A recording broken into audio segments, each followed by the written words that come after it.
Welcome to the Miracle Recap. It's great that you made it, that you are here, and that you actively participate in the Miracle Recap, in doing the lessons of A Course in Miracles and reviewing them together. And that's really great.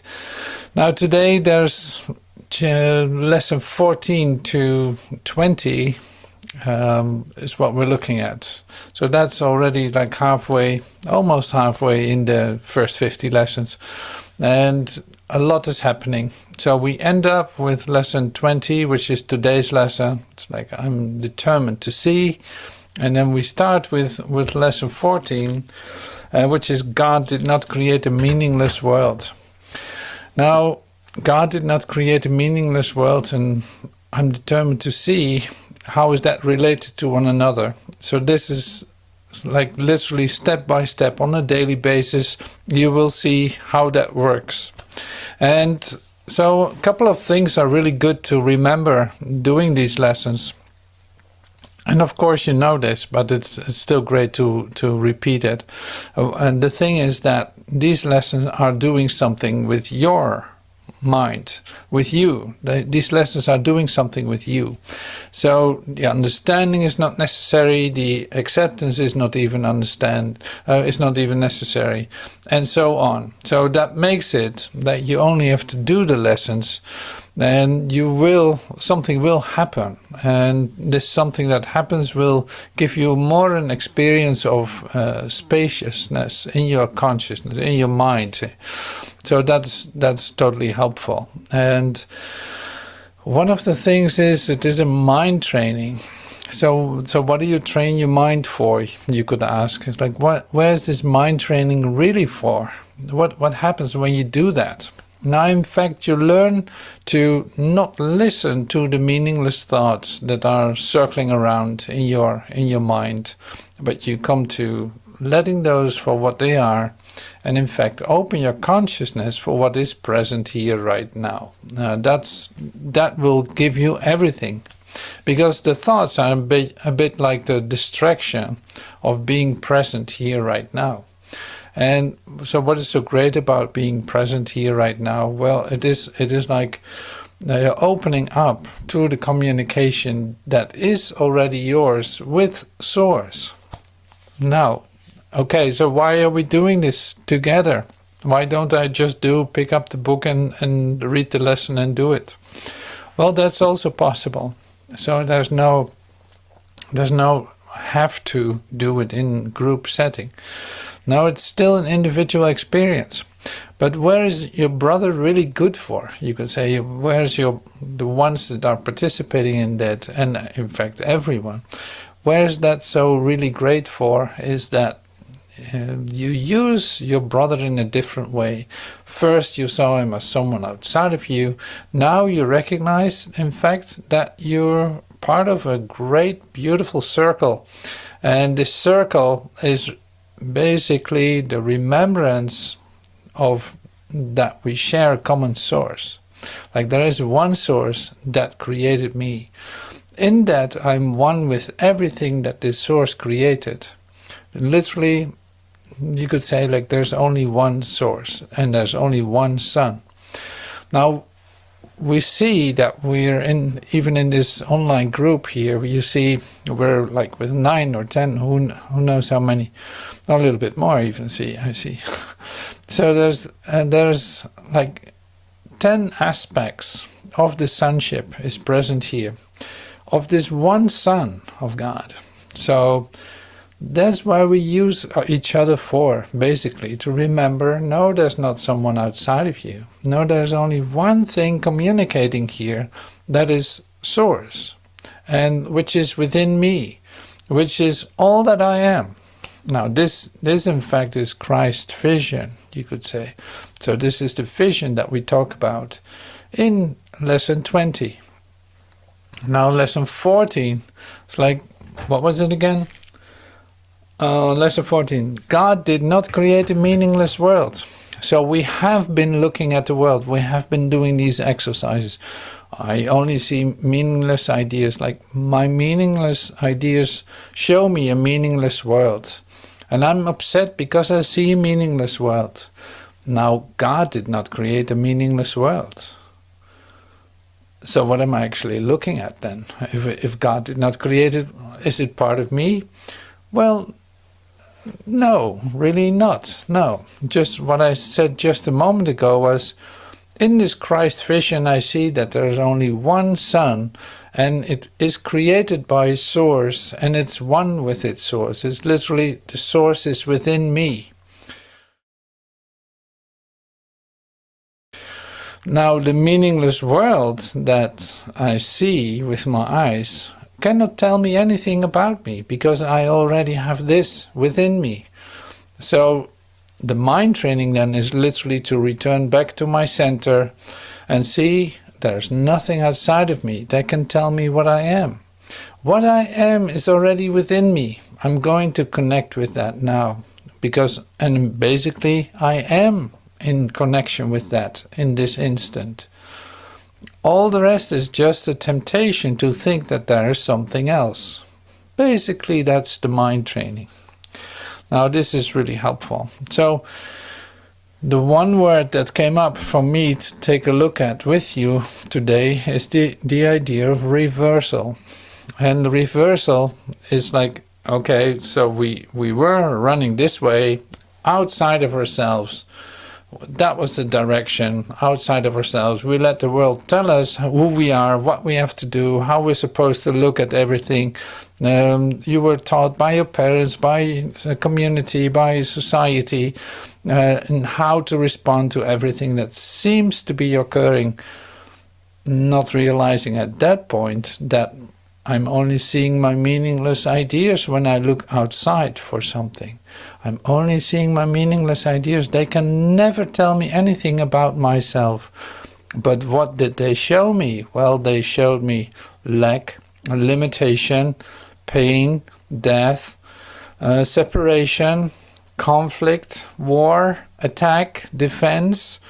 Well, you name it. Like many things. Of course you don't feel at home there. Of course you feel, in fact, completely depressed if that would be your reality. Now the thought reversal that is taking place is that all that was outside of me now suddenly returns back to me, and realizing, oh yes, wait just a minute, it's all starting within me. I'm putting it out there. If I value it, I can place it out there in my imagination, because I literally create images, as we will see in lesson 15. I create images, but these images are, in fact, they have no reality. They are just like the meaningless ideas that I'm thinking. So anything that I try to project onto this world as part of myself is not what it appears to be at all. And I can be as distracted as I want, but I will return back to the recognition of this is who I am. It's happening right here, right now. And basically, my only desire is to see with the eyes of Christ, to see that there's only one sun, and that we're in perfect communication in this instant, like right here, right now. So that is the thought reversal. It has nothing to do with trying to think different thoughts. It has nothing to do with affirmations. It has nothing to do with any kind of magical method. No, it is the release of what you have put out there, the release of that, letting it come back to you, accepting it as your responsibility. In fact, never, or not to touch it again, or not to value it again, to let it go, to release it, which is really like the first 7 lessons, where that really is very clear. Release the idea, release the idea, release the idea. Now, I found a couple of references to the idea of reversal, and I picked some out that I think are useful, because one of them is a miracle principle. Some of them are chapter 8, I think, and maybe chapter 9. I don't know exactly. We'll see. Chapter 9. And so let's do that first, and then we come back to reading the review lessons of these lessons that we have been doing in the last 7 days. The 10th paragraph from the urtext I used here. A miracle is a reversal of the physical order because it brings more love to the giver and the receiver. The miracle is a reversal of the physical order because it brings more love to the giver and the receiver. A miracle is misunderstood when it is regarded as a spectacle. It's like it's not to show off with it. Now a miracle is a reversal of the physical order. And why is that so? This you can understand. I will tell you in a second. It brings more love to the giver and the receiver. So if it brings more love to the giver and receiver, it is like, wow, that's something to remember. It's like it brings more love to the giver and the receiver. So what is that for a beautiful thing? Like, why is that? Now here is one thing.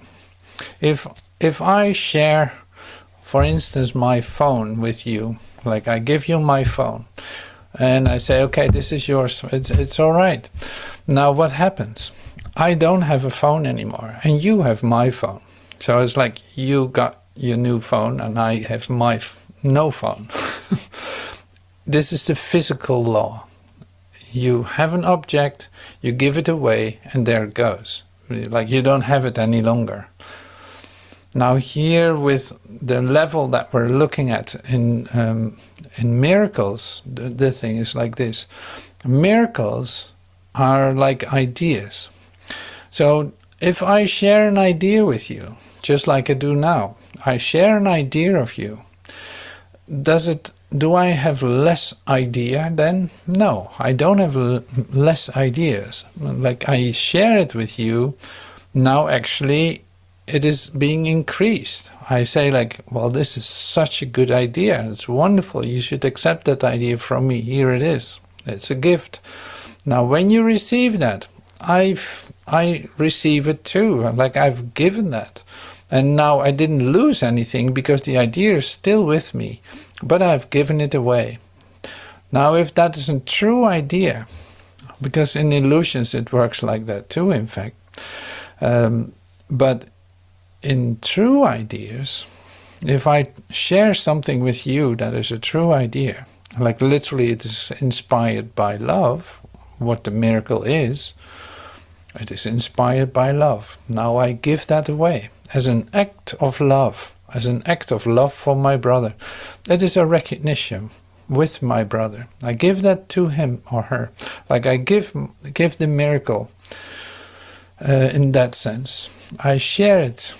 And now my brother is receiving it. Like maybe right away, maybe not. It doesn't matter. I give it away. It's being received. Now, in fact, the idea of that miracle is enhanced because it gives us both a really good experience. In fact, it is proof to you that there's communication, that there literally is one of us. So I say, like, I'm giving to myself. Even though I give this idea away, I give to myself. And giving to myself is also that I receive it for myself, but also for my brother. My brother is receiving it, and I'm receiving it at the same time, in recognition that there's only one of us. Now that is really where the miracle is for, to realize that. To realize there's only one of us. We share a common source and it's happening right now.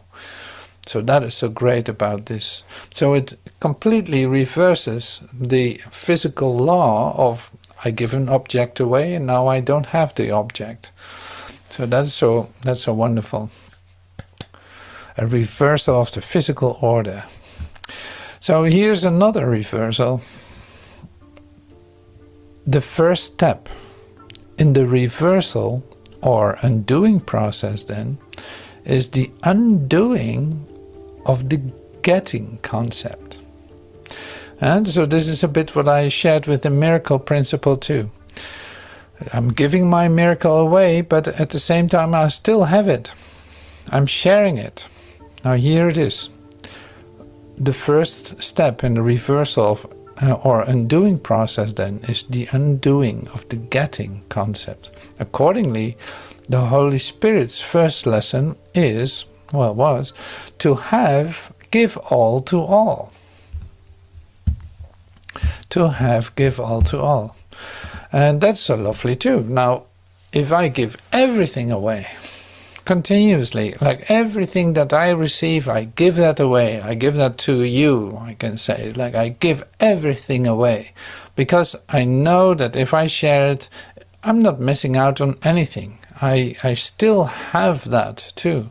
But by giving it away, it literally reinforces in me and it reinforces in you. Like it becomes an experience for you that you also can give away. Why not give all to all? What do you have to lose? Nothing. How do you do that? This is also interesting. Like how can I give everything to everyone all the time? Literally by being present, by receiving that inspiration, the Holy Spirit's inspiration in this moment. I can extend everything all the time. And in fact, it only gives me more in that sense. So there's no getting principle behind it, but a giving principle of this is how the universe operates. This is how you co-create with your source. You are an extension of the source, like an ray of the sun. Comparison, like a ray of the sun. You're a ray of the sun. Now you shine your light without any kind of obstacle. You just beam that. Now that light is going to do something for you as well as for your brother. So I bring in my happiness. I give all to all. I bring in my happiness. What happens is that becomes like a fire almost. Like it turns the light on in your mind. So you literally shine it in the mind of your brother. It is like that. Excuse me. So it is like you shine the light in the mind of your brother. Suddenly there's an option, there's a possibility that you didn't know about, or that your brother also did not know about. But the option is that there's nothing against experiencing love in this instant. Now that's where the expansion occurs. And this is a lovely, really, you can experience this, you can feel this in every moment, in fact, that you offer this, that you are aware that I can give this away.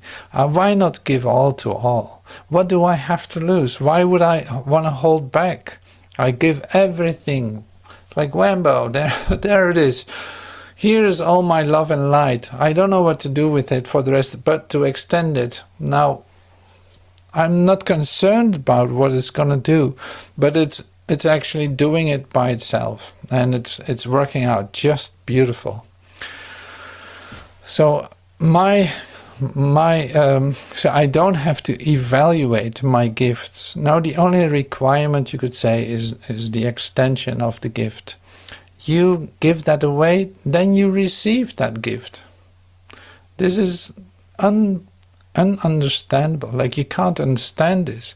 But when you give this away, you're actually receiving it at the same time. Because cause and effect are not apart. Cause and effect are not apart. So when I give, I receive at that same moment. When I give a miracle, even though I don't know how to do that, but I'm willing to do that, I receive it for myself. Like literally, I create space in my consciousness. If you would technically look at it, I create a space in my consciousness where anything can happen. All options are open. I am sick, I'm not feeling well, I don't know what to do, I'm a bit depressed, I'm a bit this, I'm a bit that. No, here's the miracle mind, reminding you, like, no, all options are open. Nothing is what it seems. Like, this is our lessons. I only see meaningless thoughts. I'm not upset for the reason that I think. I think I'm upset because I don't have money. Or I think I'm upset because I've pain in my who knows what. And it's like, no, that's not why you are upset. No, there's something else going on. And so here's the mind expansion. This is the reversal of thinking. Instead of trying to focus on my limitation, on my pain, on my... instead of that, I open up my mind and see that literally there's a whole universe out there with all the options available to me. Now I can tap into that because I'm literally lighting up my consciousness by doing so. Now miracles are within reach, because miracles literally are only seen in light. If I hold on to my limitation, I cannot see miracles. If I let go of my fear, you could say suddenly there's of course, like the door to love is open. Now love is an expanding creative principle that literally offers all possibilities all the time, everywhere. You're not asked to make insane decisions. Although you are free to think you are. Okay, this is interesting. So you are not asked to make insane decisions. Although you are free to think you are. But it must be insane to believe. It is up to you to decide what God's creations are. The Holy Spirit perceives the conflict exactly as it is. Therefore, his second lesson is to have peace. Teach peace to learn it. Now this is, in fact, here in this expression, and I won't go too deep into it, but in fact in this expression is the whole conflict scene. Like if I make insane decisions, for instance, to think that I know what's the best for everyone, that would be a crazy idea. To think that I know what's the best for everyone in every situation. I don't know what that is. Or when to offer a miracle, or what to do. Like what to say to a person to actually come to a comforting moment together, to a real moment together. I wouldn't know what to say. So here it is. It's like I'm free to think insane ideas, but basically I have to recognize what insane ideas are. The ideas that I'm thinking that would be the best would be insane. Like it's not up to me how to create. And like I said in the beginning too, it's like the sun shines its rays and I'm one of these rays. When my consciousness is open, I literally am open to receive the miracles. I don't have to make them. I don't have to mold them. I don't have to adjust them to the situation. I don't have to adjust them to time. No.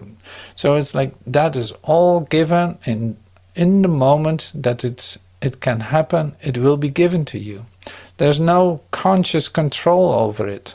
And that makes it a bit different, because you love to have conscious control, because that's part of your human certainty. Now, we release, in fact, that because there's literally nothing to be afraid of. You don't have to have control in order for creation to see it work. So that's really beautiful. So to have peace, teach peace. That was then the other thing. So to teach peace, and teaching is demonstrating, accepting it and giving it away. In fact, the action that I was talking about, you give this away. You radiate and delight. You bring that in, even though you don't know how to do that or what that should look like. No, it's given. It will be inspired. As soon as you give it, you will receive it for yourself and extend it to your brother at the same time. Oh yeah, only you can deprive yourself of anything. And so if I make a world where lack is possible, where I can miss something, then okay, I can make it as real for myself as I want, but yeah, I'm doing that then. Nobody else is doing that to me. So only you can deprive yourself of anything. Do not oppose this realization, for it is truly the beginning of the dawn of light. Remember also that the denial of this simple fact takes many forms, and these you must learn to recognize, which we do in the lessons, and oppose steadfastly and without exception. Well, this is the part where the demonstration comes in, where the teaching comes in, you could say. It's like without exception, you have accepted the idea and you start to demonstrate it. This is a crucial step in the reawakening. The beginning phases of this reversal are often quite painful, for as blame is withdrawn from without, there's a strong tendency to harbor it within. So what is this saying? The beginning phases of this reversal can often be quite painful, for as blame is withdrawn from without, there's a strong tendency to harbor it within. No, that's great. Now we're doing the lessons where we're actually going deeply into the lessons. We're now at lesson 20. I'm determined to see. I want to see this in a whole different light. Now, actually, today I'm not feeling too well. Like as if the whole world is caving in on me. I feel guilty about a lot of things. I feel shameful about what I've done, and this and this and this. And instead of projecting it outwards that I'm used to, now I'm inviting that in to feel it, in fact. And this can be a little bit painful because it is not what you did in your human life. In your human life, it's okay to blame someone or to project the guilt on someone. It's like, he did that. No, he did that. He did that. And now it's all coming back to you. And that doesn't necessarily make you feel good. So in the first instance, like, you have to get used to this idea that you see, like, okay, yeah, this is just for the recognition about this principle that is at work. There's a thought reversal going on within me in which I'm going to accept the responsibility for what I see. And I wasn't used to that, but it's new, and that unsettles me a little bit. Well, that's perfectly natural in this process. That's really a part that should be there. In other words, I can have days that I feel totally guilty for all the pain in the world, or totally guilty that my neighbor is sick, or who knows what. Like, I'm taking that on in a certain sense because I recognize there's nothing outside of me that can suffer.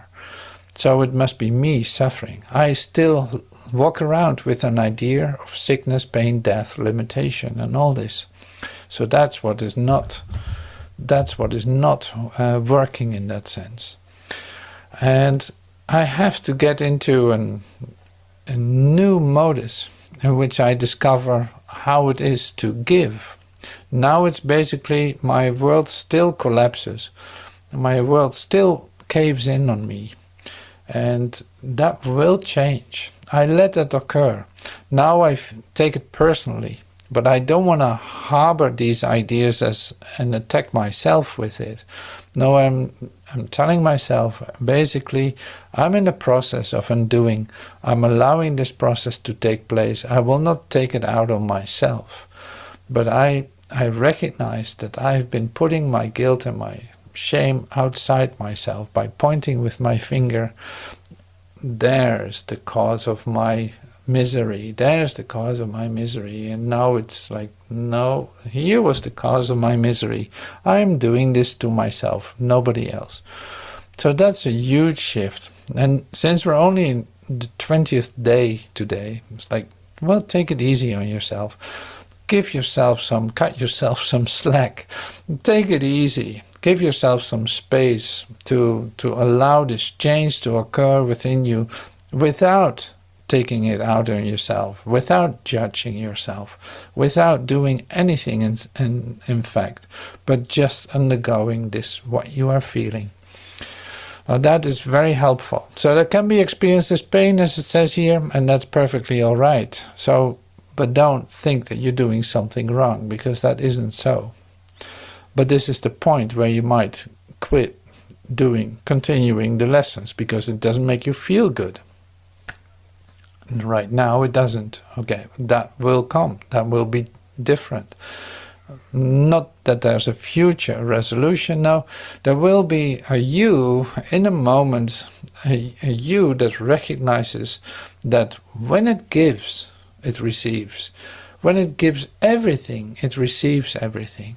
When it starts to teach peace, literally, it's literally sowing peace and harvesting peace, like it comes back to you. But you recognize yourself as the center of the dream that you're in. That makes all the difference. So that breaks the patterns of dependency, thinking that something else can do something to you. But yeah, you got to be gentle with yourself. This is a year program. It's not that in 20 days you're going to be completely straightened out, so to speak. And that's not the case. All right, so I thought these reversal ideas that was so prominent. Now, it was very inspiring to me, the whole reversal idea. And since I'm like creating stuff, making stuff, so that was a spontaneous occurrence happening in me that I like to share with you as a moment of relaxation in this reversal moment that we have. So when we come back listening to this and undergoing this, we will start reading the review.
So if you want to participate in this, open your microphone and you start reading what is there, and then we continue. So you're invited. I will read this. Welcome home. This is a proven direct method of restoring communication with the creative source of all that is, or ever can or will be. It is an invitation to an immediate contact with the singular power of reality of eternal life that is all about you. Remember, you have never really been separate from this totality of all being. Remember, there is not, nor has there ever been, anything whatsoever to fear. Nothing I see means anything. The reason that this is so is that I see nothing, and nothing has no meaning. It is necessary that I recognize this, that I may learn to see. What I think I see now is taking the place of vision. I must let it go by realizing it has no meaning so that the vision may take its place. I have given what I see all the meaning it has for me. I have judged everything I look upon, and it is this and only this I see. This is not vision. It is merely an illusion of reality because my judgments have been made quite apart from reality. I am willing to recognize the lack of validity in my judgments because I want to see. My judgments have hurt me, and I do not want to see according to them. I do not understand anything I see. How could I understand what I see when I have judged it amiss? What I see is the projection of my own errors of thought. I do not understand what I see because it is not understandable. There is no sense in trying to understand it, but there is every reason to let it go and to make room for what can be seen and understood and loved. I can exchange what I see now for this merely by being willing to do so. Is not this a better choice than the one I made before? Ces pensées ne signifient rien. Les pensées dont j'ai conscience ne signifient rien parce que j'essaie de penser sans Dieu.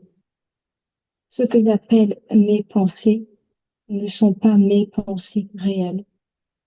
Mes pensées réelles sont les pensées que je pense avec Dieu. Je n'en ai pas conscience parce que j'ai fait mes pensées pour qu'elles prennent leur place. Je suis désireux de reconnaître que mes pensées ne signifient rien et d'en lâcher prise. Je choisis qu'elles soient remplacées par ce qu'elles étaient censées remplacer. Mes pensées sont insignifiantes. Mais toute la création réside dans les pensées que je pense avec Dieu. Ces pensées ne signifient rien. I am never upset for the reason I think. I am never upset for the reason I think because I am constantly trying to justify my thoughts. I am constantly trying to make them true. I make all things my enemies so that my anger is justified and my attacks are warranted. I have not realized how much I have misused everything I see by assigning this role to it. I have done this to defend a thought system that has hurt me and that I no longer want. I am willing to let it go. I am upset because I see what is not there. Reality is never frightening. It is impossible that it could upset me. Reality brings only perfect peace. When I am upset, it is always because I have replaced reality with illusions I made up. The illusions are upsetting because I have given them reality, and thus regard reality as an illusion. Nothing in God's creation is affected in any way by this confusion of mine. I am always upset by nothing.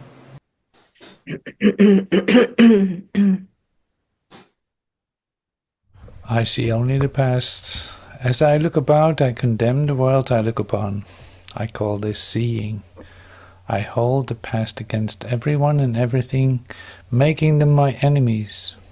When I have forgiven myself and remembered who I am, I will bless everyone and everything I see.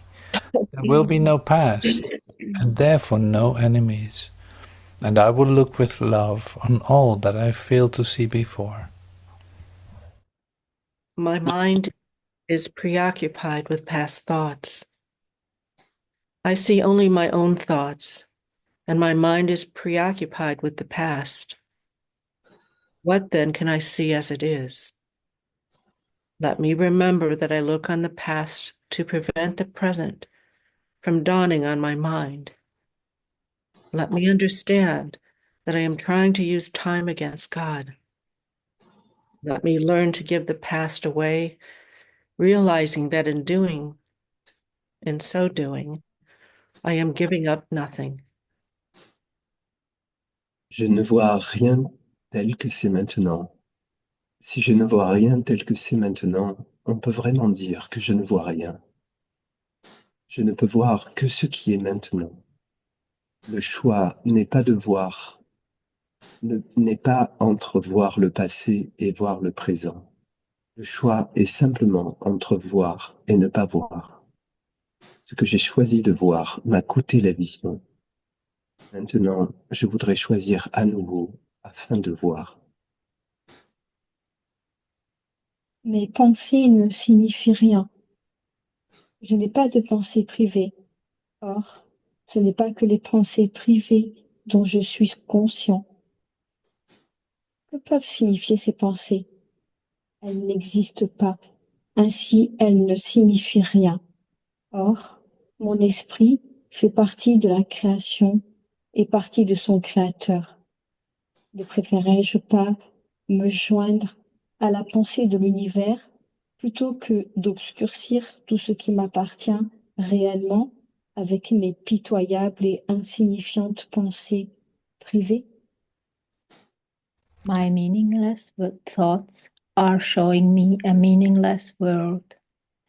Since the thoughts of which I am aware do not mean anything, the world that pictures them can have no meaning. What is producing this world is insane, and so is what it produces. Reality is not insane, and I have real thoughts as well as insane ones. I can therefore see a real world if I look to my real thoughts as my guide for seeing. I'm upset because I see a meaningless world. Insane thoughts are upsetting. They produce a world in which there is no order anywhere. Only chaos rules a world that represents chaotic thinking, and chaos has no laws. I cannot live in peace in such a world.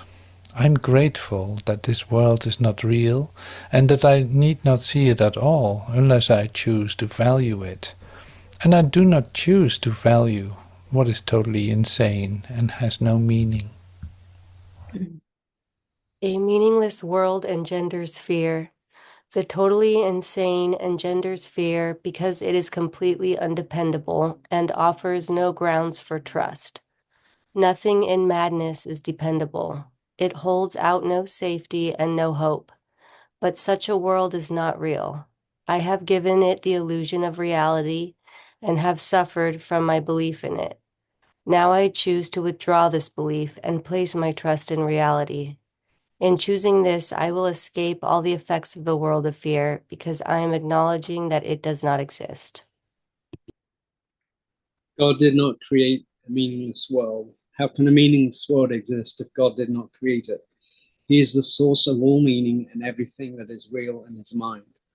It is in my mind too, because he created it with me. Why should I continue to suffer from the effects of my own insane thoughts when the perfection of creation is my home? Let me remember the power of my decision and recognize where I really abide. Mes pensées sont des images que j'ai faites. Tout ce que je vois reflète mes pensées. Ce sont mes pensées qui me disent où je suis et ce que je suis. Le fait que je vois un monde dans lequel il y a la souffrance, la perte et la mort me montre que je ne vois que la représentation de mes pensées insane, et que je ne permets pas à mes pensées réelles de jeter leur lumière bienfaisante sur ce que je vois. Or, la voix de Dieu est sûre. Les images que j'ai faites ne sauraient prévaloir contre lui, parce que ce n'est pas ma volonté qu'elle le fasse. Ma volonté est la sienne. Je ne placerai pas d'autre Dieu devant lui. Pensée neutre. Les pensées neutres sont impossibles parce que toutes les pensées ont un pouvoir, soit qu'elles font un monde faux, soit qu'elles nous conduisent au monde réel. Mais les pensées ne peuvent pas être sans effet. De même que le monde que je vois surgit de mes erreurs de pensée, de même, le monde réel surgit à ma vue lorsque je laisserai mes erreurs être corrigées. Mes pensées ne peuvent pas être ni vraies ni fausses. Elles doivent être l'une ou l'autre. Ce que je vois me montre lesquelles elles sont. I see no neutral things. What I see witnesses to what I think. If I did not think, I would not exist, because life is thought. Let me look on the world I see as a representation of my own state of mind. I know that my state of mind can change, and so I also know that the world I see can change as well.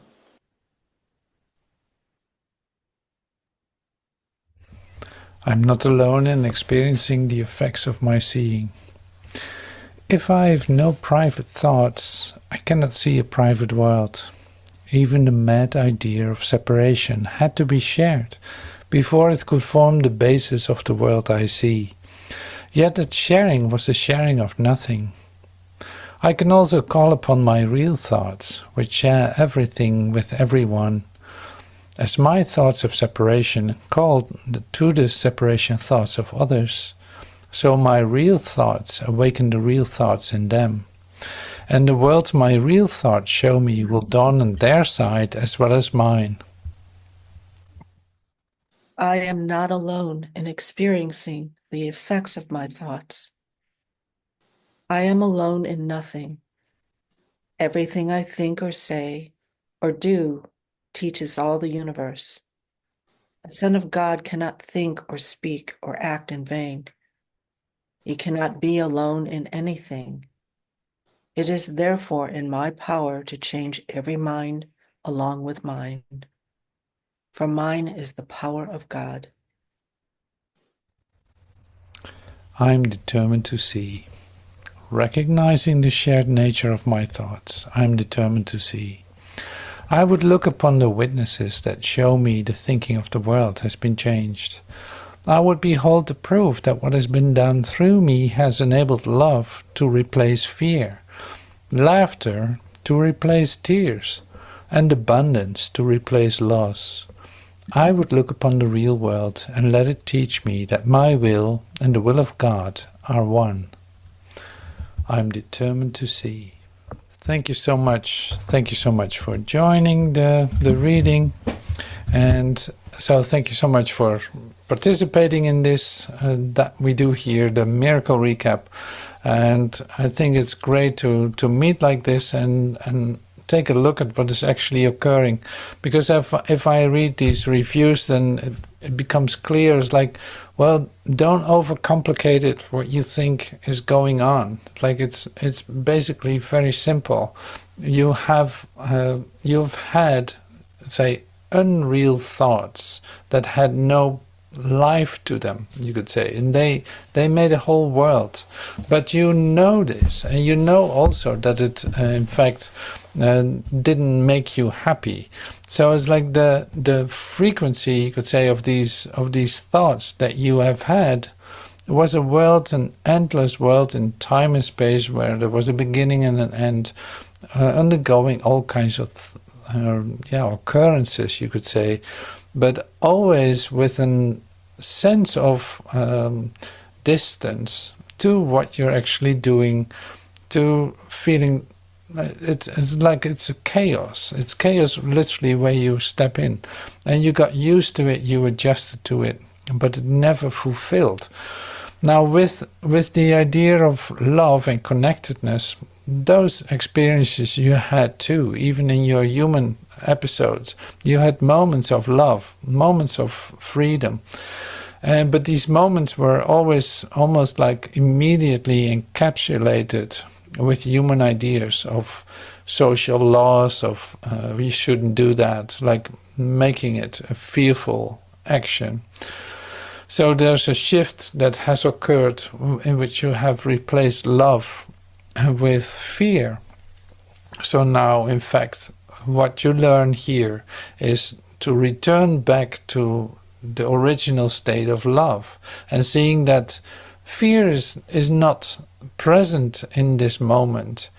So I have to come up with an idea to engage with fear, to make it real for myself. And with the mind training, the thought reversal that is taking place within me by just doing the lessons, I literally bring it all back to, no, I don't want this to be disturbed by a fearful idea that I start to value. No, I keep it very simple and come to the remembrance of I am the source of what I see. I extend my love into this world. I teach peace in order to receive it. I'm giving everything away. I'm literally becoming the ray of the sun, extending this light and recognizing in my brother the truth of who he is by sharing the love that we experience because we share a common source. In fact, it all comes back to this simplicity, and that is too simple to hear it or to think like, well, that cannot be total, but you will come to that experience. Literally, the rest will fall away. Now, that is really the offering, in fact, in the Course in Miracles, in doing the lessons. It is literally the attainment of peace. What could possibly disturb your peace if that is what you are? Yeah, so it's like I don't have to get it. I don't have to understand it. No, it is what I am. Like I have to stop denying that I can be, I have to stop denying that I'm not that. So that's basically the change that is occurring. Now there's luckily a way to that will be done for you. Literally, you cannot correct yourself, so you need something that is inspiring you from outside of your construct, outside of your ideas about yourself, that is going to guide you to do so. Step by step, day by day, moment by moment, and it works perfectly. It is 100% sure, like it is 100% sure. There's no mistake in any of that. So you got to remind yourself that. Even when you feel bad or feel depressed or feel sad or feel this or feel that, like still it doesn't exclude you from the perfection that is given you, that created you. It's all just parts of the way back, the return back home, that is in fact available right now. All right, so thank you so much for participating here, and I hope to see you next week in the next Miracle Recap, and then it will be lesson 21 till, you name it. I don't know. All right, so thank you so much for everything, and see you soon. Bye for now.